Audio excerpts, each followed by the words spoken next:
గ్రామంలో ఇద్దరు మంచి స్నేహితులు ఉండేవాళ్ళు, ఆర్యన్ ఇంకా కబీర్. వారెప్పుడూ కలిసి ఆటలు ఆడుకునేవారు, కలిసి చదువుకునేవారు. ఆర్యన్ మంచివాడు, ధైర్యవంతుడు.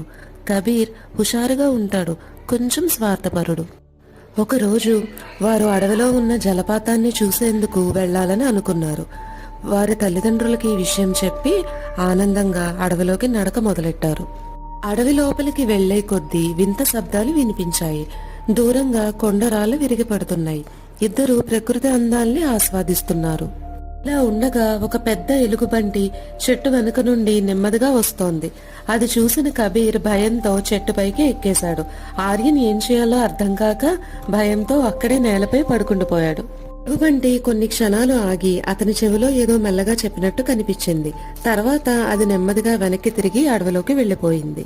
కబీర్ ఆర్యన్ దగ్గరకు వచ్చి, నువ్వు బాగానే ఉన్నావు కదా, ఇంతకీ ఎలుగుబంటి నీకేం చెప్పింది అని అడిగాడు. దానికి ఆర్యన్, కష్టంలో వదిలేసే మిత్రులను నమ్మొద్దు అని చెప్పింది అన్నాడు. ఆ మాటలకి కబీర్ సిగ్గుతో తలదించుకున్నాడు. నన్ను క్షమించు ఆర్యన్, ఇక మీదట నేను ఎప్పుడూ నిన్ను వదలను అని అన్నాడు. ఆర్యన్, బాగుంది కబీర్, ఇప్పుడు మన స్నేహం నిజంగా దృఢంగా మారింది. తిరిగి మన గ్రామానికి బయలుదేరదాం పద అన్నాడు. ఇద్దరూ తిరిగి గ్రామానికి వచ్చారు. కష్ట సమయంలో మనతో పాటు ఉండేవాడే నిజమైన స్నేహితుడు.